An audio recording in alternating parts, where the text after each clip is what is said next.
Live from the 412, it's Platt's Point of View, y'all. Let's go.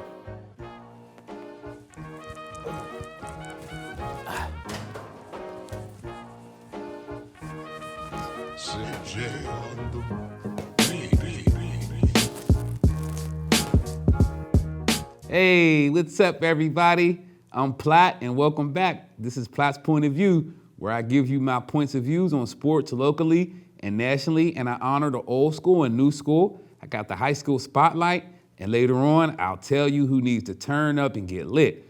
We got another exciting show, so let's get started. Pitt Basketball, college basketball. Last season, the Pitt Panthers were 14-19 overall. They were 3-15 in the ACC. It seems like the arrow is pointing up for Pitt basketball coach Jeff Capel. He deserves a lot of credit for getting the Panthers back on track. Pitt has a pair of returning sophomores who form a strong backcourt tandem. I'm talking about point guard Xavier Johnson. He showed he can defend, shoot, set up teammates, and score off the dribble. He has tremendous potential.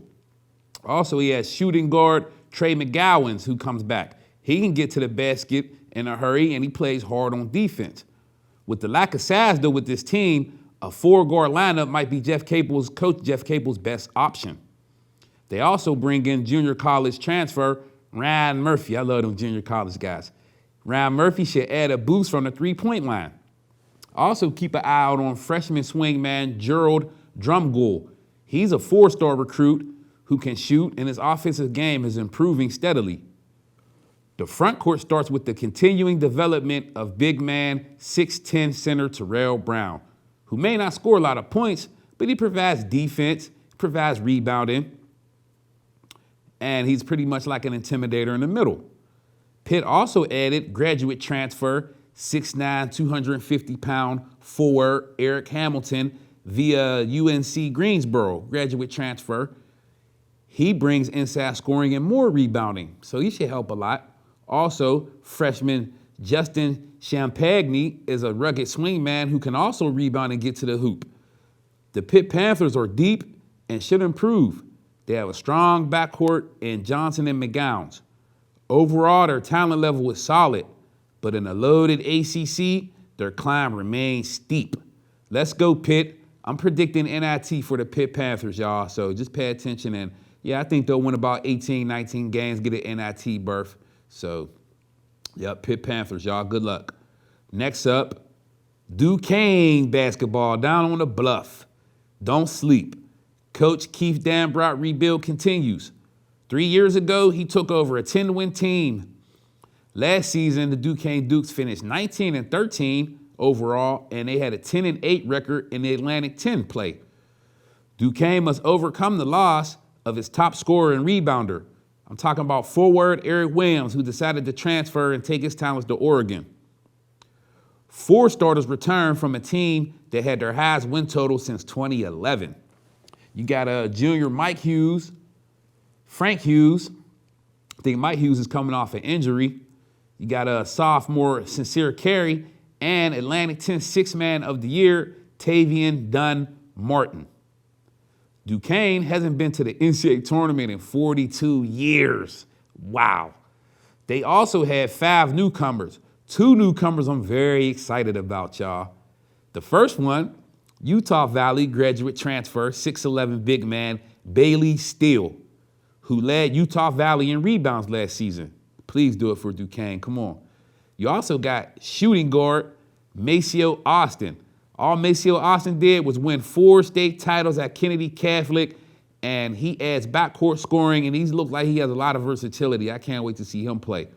Also, point guard Evan Buckley adds more backcourt depth, and they also brought in Ashton Miller, who is the cousin of former Pitt star Ashton Gibbs. Miller brings a scoring resume to Duquesne, where he averaged 20 points per game at Seton Hall Prep last season. And last but not least, the guy that I'm most excited about seeing, redshirt freshman, 6'11 center James Ellis from Westinghouse High School. Ellis is Duquesne's first player from the City League since swingman Jack Higgins. What up, Jack? Since Jack transferred from Cleveland State. He's the first City League player signed out of high school since former point guard standout for Perry, Courtney Wallace. Courtney was nice. Duquesne's first ever recruit from Westinghouse since All-American Chuck Cooper back in the 1940s and 50s, early 50s.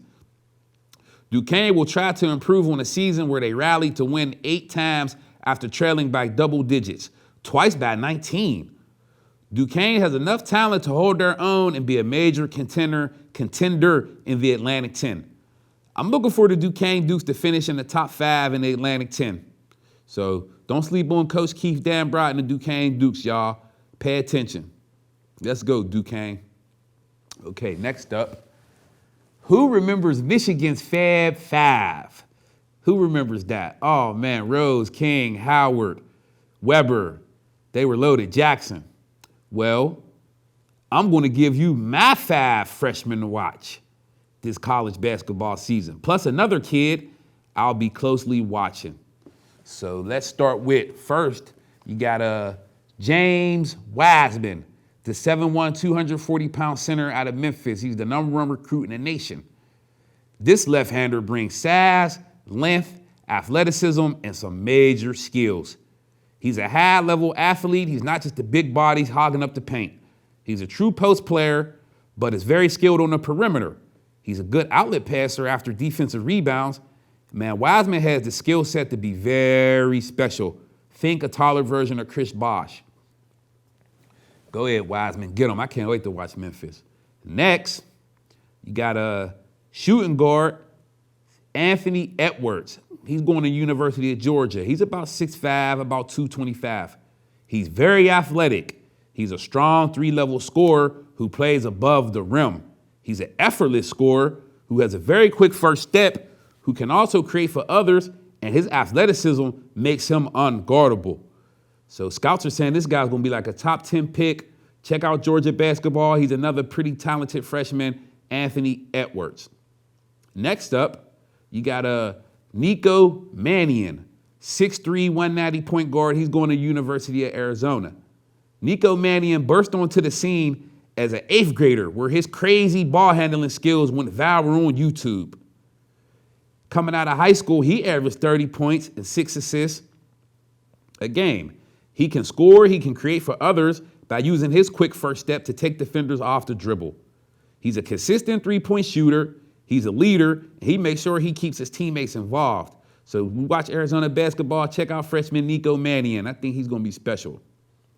Next up, you got a 6'8", 225 swing man, Justin McCoy. He's going to Virginia.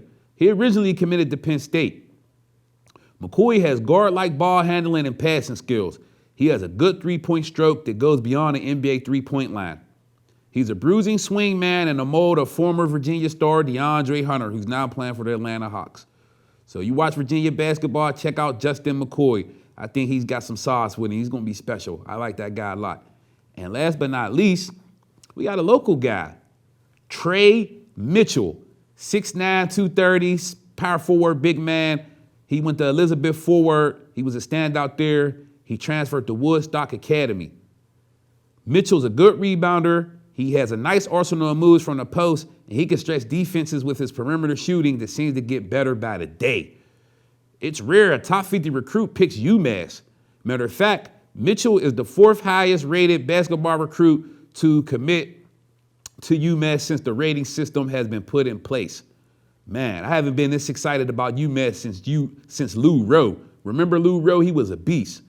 Anyway, I'll be watching for UMass and Trey Mitchell. So keep an eye on UMass and freshman Trey Mitchell. He's a local guy, so I can't wait to see him. Next up, the guy I've been talking about, keeping my eye on, Sharif O'Neal. Yep, 6'10", 215, power forward, UCLA.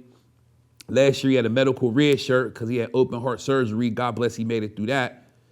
His senior year of high school, he was averaging 27 points, 17 rebounds. He was ranked the 40th player in his class by 24/7 Sports. Yeah, if the name sounds familiar, it's the son of Shaquille O'Neal. Sharif O'Neal is a high-level forward with athleticism and an improving offensive game. He runs the floor very well. He has crazy leaping ability. He dunks with force. Sound familiar? And he has a nice touch around the hoop. On defense, he's great as a shot blocker. He has good timing. O'Neal has a smooth release on his jump shot, and he has the skills to play on the wing. I like him. He's explosive. He can spread the floor, which is a big factor in today's game. Look for O'Neal to make some noise this season at UCLA. Good luck, Sharif O'Neal, UCLA, y'all. Next up, I got a draft gem for y'all. Cornerback Jeff Gladney. He's 6 feet, 185. He's a red shirt senior from TCU. All Gladney did was had the lowest completion percentage allowed last season at 33%. He had 13 pass breakups coming to the season. Gladney has pure ball skills. He has elite coverage instincts. He has great anticipation. He has good quickness. You might get Gladney every now and then, but you will not beat him deep. Gladney didn't allow a single catch 20-plus yards downfield last year and only allowed 3 10-plus yard completions out of 19. Now, that's Hawk D, y'all. That's Hawk D. So far this season, he's been pretty steady. I mean, he lost his cool against Iowa State. He had a little scuffle against one of their wide receivers, but, that's bound to happen. Other than that, he's a pretty good corner with some serious skills. My draft gem, Jeff Gladney, TCU. He'll be playing on Sundays next year, y'all. Watch. Okay, next up, we got my man, Minka Fitzpatrick of the Pittsburgh Steelers. I've happened to notice ever since the Steelers traded for Fitzpatrick, they haven't really gave up any deep balls, y'all. Some people frowned and complained and whined when the Steelers gave up their first-round pick to get Fitzpatrick. Not me. I knew Fitzpatrick was a pretty talented player that could help out our secondary immediately. And you saw that talent on display his very first game here against San Fran. Fitzpatrick is a versatile defensive back with legit 4-4 speed. He plays with high intensity. He can play slot corner, strong safety, sub-package linebacker. He can be a blitzer, or he can play free safety where he's best suited. Minka Fitzpatrick is a jack of all trades, and the Steelers will move Fitzpatrick around all over the field in an attempt to create turnovers and confuse opponents. His versatility, high football character, and desire should make him a high-level player for years to come with the Steelers. Ball out, Minka. Let's go, Steeler Nation. We have our safety finally. Minka Fitzpatrick, y'all. Okay, one of my favorite parts of the show. Old school, new school segment. Old school, new school, youngest take notice. Old school, new school, youngest take notice. Old school, new school, youngest take notice. Old school, new school, y'all. Ooh, man, I got a nice one for y'all today, old school. We're going to go baseball. Let's talk about the great Dave Winfield, 6'6" right fielder. He played for the San Diego Padres, the New York Yankees, the California Angels, the Toronto Blue Jays, the Minnesota Twins, and the Cleveland Indians. He ended his career in 1995. He had a .283 batting average. Winfield had over 3,100 hits, 465 home runs, over 1,800 RBIs. He's a 12-time All-Star. He won the World Series in 1992 with Toronto, Joe Carter and them boys. He's a 7-time Gold Glove winner, 6-time Silver Slugger Award winner. He won a Roberto Clemente Award in 1994. Also, he was the National League RBI leader in 1979. The San Diego Padres, they retired his number 31 jersey, They retired his jersey, the San Diego Padres, and he was a first ballot Hall of Famer. Winfield was drafted by 4 teams in 3 different pro sports. The San Diego Padres in baseball, the Atlanta Hawks in basketball, the Utah Stars of the ABA, that's basketball, and he was drafted by the Minnesota Vikings in the NFL. Oh my goodness. Dave Winfield was one heck of an athlete, y'all. Magnificent. Old school, Dave Winfield, man. Look at those accolades. He was magnificent, Dave Winfield. Next, our new school guy, we're going to go hockey. Yeah, hockey, yup.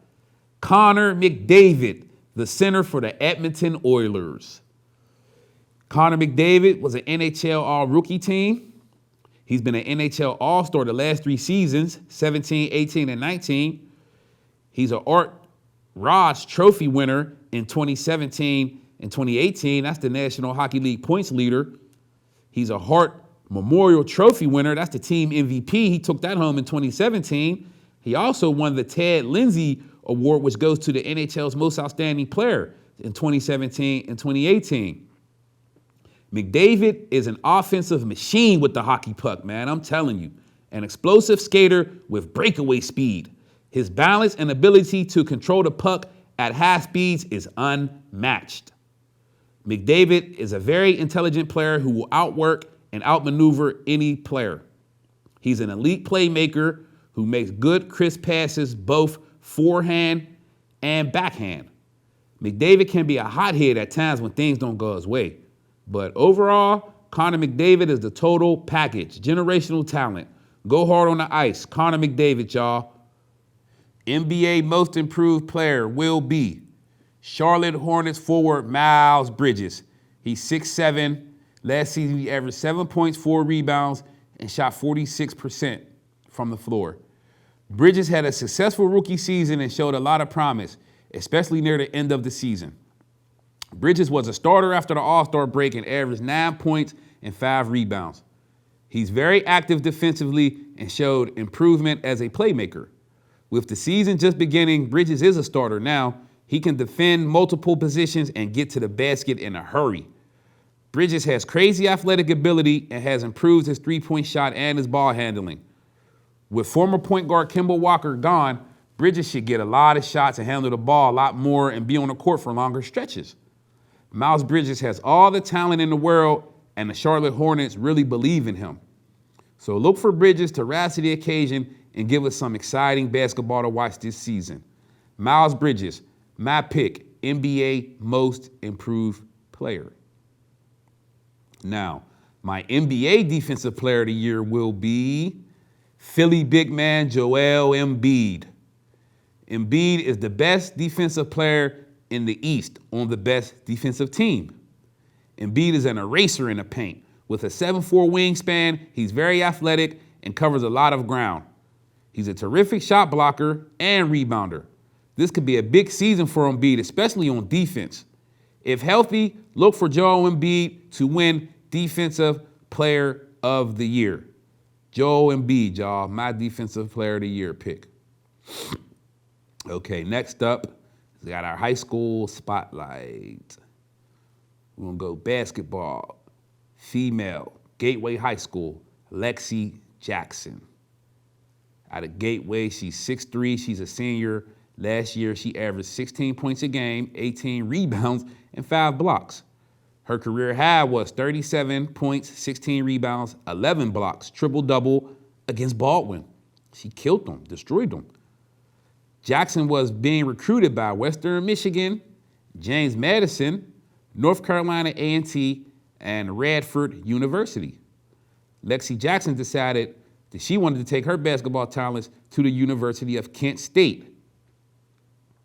Lexi Jackson is an elite shot blocker with some good low post moves. She's still developing, but I like what I see. I think her potential is pretty high right now. So Kent State, you're getting a quality player with good character. Lexi Jackson, good luck. Ball out for Kent State. I'll definitely be watching. Our next person, high school spotlight, we shine on Elliot Donald. He's a junior. He goes to Central Catholic. He's about 6'3", 230, defensive end. Yup, that last name is familiar, sounds familiar to us. Aaron Donald is his uncle. He's ranked as the 3rd best player in Pennsylvania, according to Penn's Live. He's a 4-star recruit. Right now, Donald currently has offers from Ohio State, LSU, Notre Dame, Texas A&M, West Virginia, Michigan, Wisconsin, Pitt, and Penn State. Wow, that's pretty good. Last season, as a rotational player on the D-line, Donald still had 8.5 sacks, 14 tackles for loss, and forced 2 fumbles. Elliot Donald is fast and explosive. He has good body control and an impressive swim move. He knows how to roll his shoulders to squeeze through gaps. He has the speed to bend and dip and get around the edge to get to the quarterback. Elliot Donald will be a household name next year by the time the season comes around. I see a whole lot of good potential with this guy. So Elliot Donald, keep balling out. I like what I'm seeing, man. Definitely. And finally, we have our Turn Up and Get Lit segment. Let's go. Turn up and get lit. It's time to turn up and get lit, man, for real. Turn up and get lit. Okay, we're going to go another direction today. So our Turn Up and Get Lit people of the day are Shaq and Dame Lillard, the rap battle. Yup. Recently, basketball legend Shaquille O'Neal has been in an exciting, intense rap battle with all-star point guard Dame Lillard of the Portland Trail Blazers. It all started when Dame Lillard was on a podcast and was asked about Shaq's rap skills. Lillard said, "I think I rap better than Shaq. I've heard some of Shaq's stuff. People weren't looking like this is a real rapper. It was more like, that's Shaq. He's rapping. Okay." The stage was set. People don't know that Shaq sold 1 million copies with his debut album, Shaq Fu. And his follow-up, Shaq Fu The Return, sold over 500,000 copies. Shaq came out swinging, dropping a freestyle dissing Dame Lillard with a puppet Shaq dancing with a boombox, with lyrics like, "Take your time to respond, there is no hurry. You'll never be Westbrook, you'll never be Curry." In response, Dame Lillard dropped "Rain, Rain, Go Away," letting Shaq know he might have NBA titles, but he ain't win them without a lot of help from teammates. Dame also claims Kobe won Shaq his 3 rings. Dame says, "You ain't flexing." Pardon me. Dame says, "You flexing ain't really your thing, bruh. We both could be working at Kinko's, and Kobe won you them rings, though." Dame dropped another diss track 3 days later called "I Rest My Case," where Dame says Shaq is stuck in the past. Shaq then dropped Second Round Knockout, where he clowns Dame for not winning big playoff games. Overall, I thought the battle was good for hip-hop. It was good for sports. They gave us good comical bars and punchlines. Who won? Doesn't really matter. Does it matter? Shaq started the war. Dame Lillard did enough to finish him for now. But I've got a funny feeling this is not over yet, y'all. So Shaq and Dame Lillard, thanks for turning up and getting lit on the mic for us. We needed that. Shaquille O'Neal, Dame Lillard, they turned up and they got lit for us. So hope you enjoyed this episode of Platt's Point of View. And we'll be back for more and more and more. Thanks, y'all. Out. CJ.